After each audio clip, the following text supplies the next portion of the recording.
코인 클래스! 안녕하세요. 코빗의 레온입니다. 네, 코빗의 피터입니다. 네, 코인 클래스 1회가 드디어 시작을 했는데요. 코인 클래스는 어떤 식으로 진행이 되는 건가요? 네, 코인 클래스에서는 이 최근 1, 2주 동안의 어떤 주요 동향이나 중요한 주제나 트렌드가 있으면 그거에 대해서 좀 더 깊게 들어가서 그 정보를 교환하는 시간이 될 것 같습니다. 코인 클래스의 약간 네. 대상은 뭐 누구나 봐도 상관이 없는 건가요? 그렇죠. 이제 코인 클래스는 조금 어느 정도 코인에 이미 입문을 하셔서 기본적인 컨셉이나 어떤 이런 것들을 익숙하신 분들, 그리고 의미 있는 정보를 전달해주고 네. 이런 거에 핫한 정보들. 예, 그렇죠. 중점을 두려고 하기 때문에 좀 어느 정도는 지식이 갖고 있는 분들이 유용하다고 느끼지 않을까 이렇게 생각은 듭니다. 네, 만약에 지식이 없다면은 네. 코알못 가이드 코알못 가이드. 예, 보시고 시청해 주시면 네, 되겠습니다. 알겠습니다. 예. 그러면은 뭔가 주목할 만한 거나 핫한 소식을 다룬다고 하셨는데 네. 뭐 지난 한 주간 뭔가 네. 가상자산 시장에서의 핫한 소식이 있다면? 네, 뭐 이제 빠질 수 없는 게 디파이의 얘기겠죠. 네, 그쵸. 그래서 특히 이제 지난 한 달 동안에 네. 역시 이 디파이 관련된 코인들이 굉장히 많이 올랐어요. 상위권에 들어가 있는 게 YF나 뭐 UMA나 이런 것들이 있는 거죠. 코인 하시는 분들은 많이 들어보셨을 거예요. 근데 디파이 분야가 좀 약간 잠잠하고 고요하다가 이제 6월달 들어오면서 또 갑자기 이게 최근에 갑자기 엄청 핫하게 된 거죠. 네. 일단 디파이에 대해서 간단하게 정의를 좀 하고 넘어가고 싶은데, 왜냐면은 아직도 일부에서는 디파이에 대한 의미를 좀 잘못 쓰시는 분도 있는 것 같아가지고 네.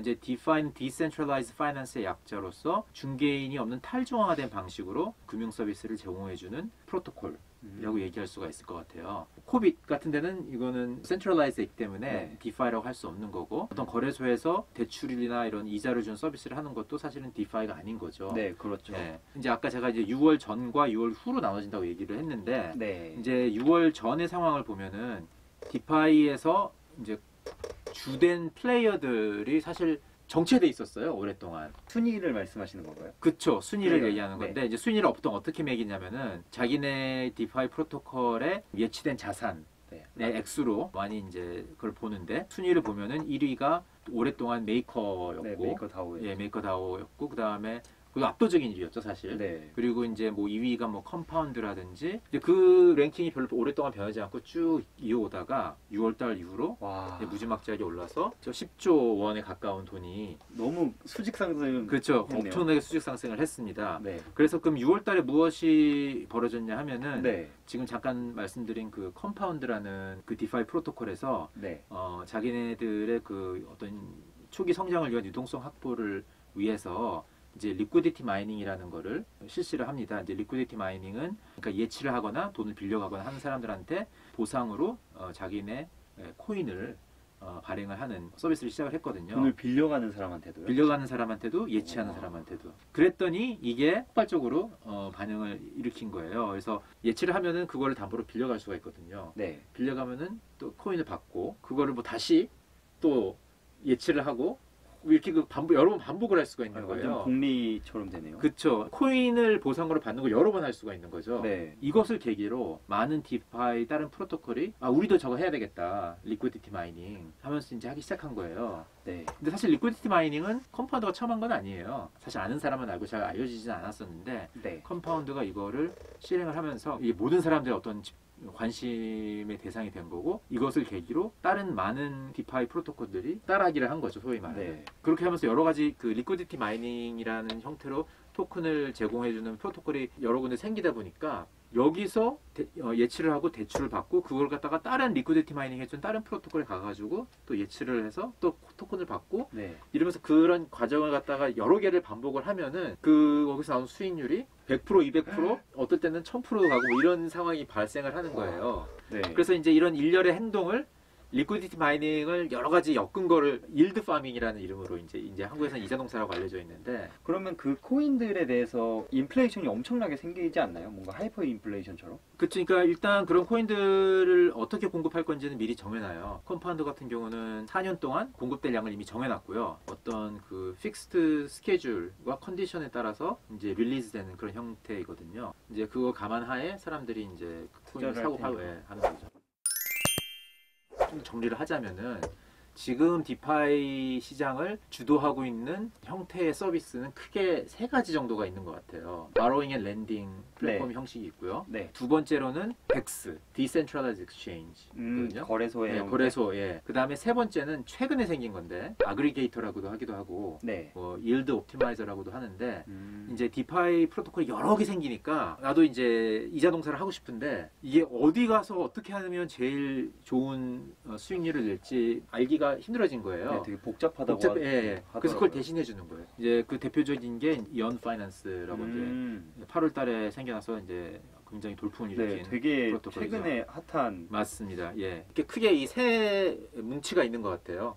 지금 형태는. 근데 네. 디파이라는 이 시장이 엄청나게 빠른 속도로 진화가 되고 있기 때문에 네. 지금 이 세 군데가 이제 어떤 메이저 플레이어라고 얘기를 하겠지만은 뭐 몇 개월 지나면 또 다른 어떤 형태의 서비스가 나와서 그게 새로운 어떤 또 트렌드 세터가 될 수가 있는 거고. 그러니까요. 이렇게 수직 상승을 했으니까 불과 몇 개월 만에. 네. 그럼 몇 개월 뒤에는 또 어떻게 될지 모르고 어떤 예. 플레이어가 나올지 모르니까. 예, 맞습니다. 이제 지금 이제 말씀드린 걸 조금 더 사실 구체적으로 얘기를 해보고 싶어요. 그러니까 그 바로잉 앤 랜딩이라고 뭐 쉽게 얘기하고 넘어갈 수도 있지만은 네. 이제 디파이 작동하는 방식은 어떻게 되냐면은 기본적으로 전당포 모델이에요. 디지털 상에서 이제 구현을 한 게 디파이에서 얘기하는 대출 대여인 거예요. 맛 형님격인 그 메이커의 이걸 예를 들어서 얘기를 하면은 초창기에는 그랬죠. 메이커는 이더를 담보로 맡기고 그 담보 비율을 한 150%로 잡아가지고 다이라는 스테이블 코인을 이제 발행을 해가지고 네. 그거 갖다 사용할 수 있도록 이런 형태로 만들어진 거고 기본적인 원칙은 거의 비슷해요. 담보 가격이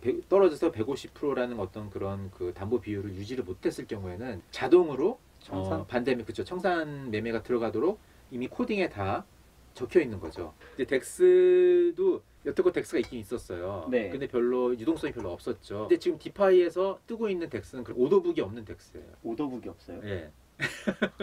그럼 어떻게 체결이 어떻게 되는 체결이 되냐면요. 깜짝 놀랐죠. 네. 이런 리액션 좋아요. 네.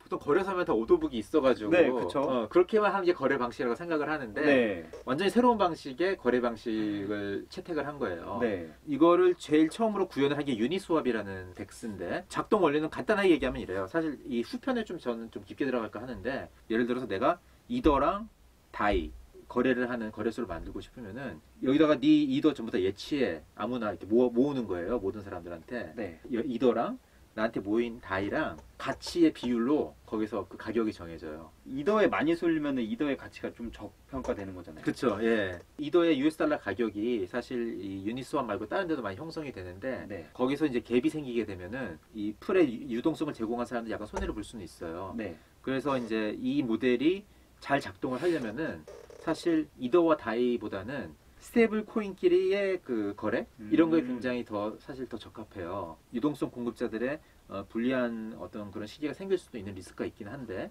근데 지금 워낙 유동성이 많이 생겨가지고 그 옵셋하기 때문에 이제 큰 문제 없이 돌아가고는 있거든요. 그런데 문제점이 있다는 걸 착안한 사람들이 새로 만든 덱스가 커브 같은 거죠. 커브 같은 경우는 스테이블 코인만 전문으로 네. 다루거든요. USDC, 뭐 테더, 걔네들끼리만 서로 이렇게 거래를 하는 이제 그런 모델을 만들고 있어요. 이제 원래 덱스는 사실 디파이로 많이 안 쳤었는데 처음에는 네. 이 덱스들도 컴파운드가 리퀴디티 마이닝으로 유동성을 쫙 모으는 걸 보고서 쟤네들도 리퀴디티 모이는데 이 리퀴디티 마이닝을 썼으면은 네. 우리도 써볼 수 있지 않냐 해서 커브라든지 네. 그거에 나온 밸런스라는 데도 있는데 그런 데에서 이제 리퀴디티 마이닝 방식으로 초기 유동성 확보에 이제 코인을 많이 보상을 하는 걸 이렇게 유동성 확보를 했거든요. 네. 그랬더니 또 이제 선풍적인 어떤 그런 반영을 일으켜가지고 아주 커진 디파이 생태계의 큰 한 덩어리를 차지하고 있는 게 또 이제 덱스가 된 거죠. 피터께서 디파이를 실제로 투자해 보셨다고 들었는데 네, 맞나요?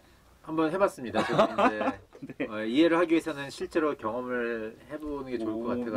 네. 일단 자기 돈 써서 배우는 게 제일. 네, 그래서 제 돈을 아주 중요한 저의 월급을 넣어서 지금 투자돼 있는 상태고요. 네. 네. 떨려요, 솔직히. 여러분들을 위해서 한번 이렇게. 이익이 실현될 때까지는 사모님께 비밀로. 아, 예, 그렇죠. 좀 부탁드리겠습니다. 저의 그 디파이 경험에 대한 영상은 저희 콜빗 채널 동영상에서 또 올릴 테니까 그래서 네. 시청해 주시면 감사하겠습니다. 네. 시청 부탁드리겠습니다. 일반 코인러 유저들이 네. 사용을 할 수 있나요? 일단 할 필요가 있는지. 예, 얘기를 그러니까 좀- 일반 코일러라고 얘기를 해도 굉장히 또 이제 그 경험 레벨이 많이 다르기 아, 때문에 그쵸. 뭐 엄청난 3000% 뭐 이런 거를 버는 게 주된 목적이라기보다는 네. 이 블록체인을 사용한 서비스라는 게 어떤 건가, 중개인이 없이 금융 서비스를 구사한다는 게 어떤 건가. 실제로 지금 블록체인의 가장 큰 유스 케이스가 지금 디파이가 되어 있잖아요. 네. 그런 거를 이해하는 차원에서 한번 시도해보는 건 나쁘지 않다고 생각합니다. 근데 이제 많은 분들이 이게 너무 복잡하다고 느끼는 분들은 네. 이 디파이를 하지 않고서 디파이 그래, 코인을 사면 그죠, 되나요? 코인을 사면은 되지 않겠냐는 생각하는 분도 많을 거예요. 실제로 어떤 그런 사람들이 실제로 있어서 이 코인들이 최근 디파이 코인들이 많이 올라가는 거라고 생각이 드는데, 네. 그래서 이제 디파이 코인이 올라가다 보니까 그냥 아무것도 아닌 프로젝트도 나 디파이 코인이야 막 이러면서 약간 혼란이 있는 것 같더라고요. 실제로 뭐가 디파이 코인인지. 그래서 디파이 코인에 대한 정의를 좀 어떤 좋은 정의한 걸 좀 찾아보니까 이 메살이라는 업체에서 정의해 놓은 게 유용해 보이더라고요. 그래서 그걸 좀 말씀을 드리면은 일단 5가지의 조건을 갖춰야지 디파이 코인이라고 할 수 있다 얘기를 하는데, 파이낸셜 유스 케이스 첫 번째는 뭐냐면은 이 프로토콜이 존재하는 목적이 금융 서비스를 위한 거라는 게 명확해야 된다는 거예요. 그러니까 예를 들어서 여기에 속하지 않는데 지금 디파이 코인으로 가끔씩 분류되고 있는 게 뭐가 있냐면은 체인링크 같은 경우죠. 네. 체인링크는 이제 오라클이기 때문에 아. 가격을 피드를 해주는 그런 프로토콜인데, 이거는 금융 서비스를 위한 특화된 어떤 프로토콜이라고 얘기하기 힘들거든요. 근데 워낙 이 프라이스 데이터 피드가 중요하다 보니까 이 디파이가 제대로 작동하기 위해서는, 그러니까 이거의 어떤 수혜주, 약간 주식에서 얘기하는 수혜주처럼 네. 이게 지금 엄청나게 올라 버린 거예요, 가격이. 테마주 같은 네, 거고. 테마주처럼 올라가 버렸어요. 그래서 두 번째는 이제 퍼미션리스인데, 이건 뭐냐면은 이제 비허가라는 뜻인데, 유저가 사용하는데 허가가 필요 없다는 그런 뜻도 있지만은 오픈 소스로 코드가 되어 있기 때문에 아무나 와서 그냥 갖다 쓸 수 있게끔 오픈 소스여야 된다는 그런 뜻도 담겨 있는 거죠, 퍼미션리스에는.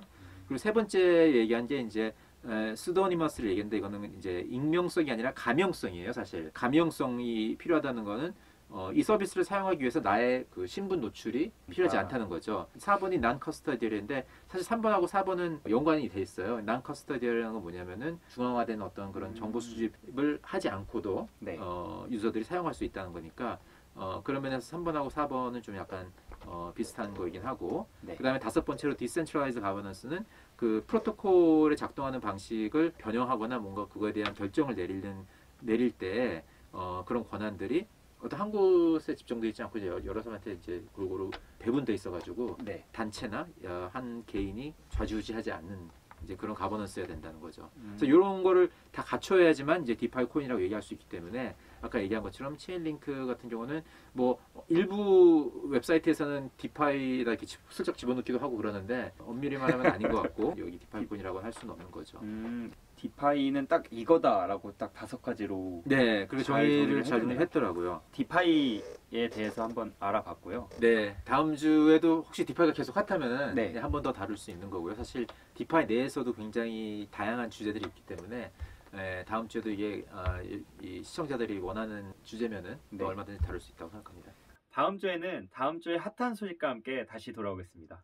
코인 클래스!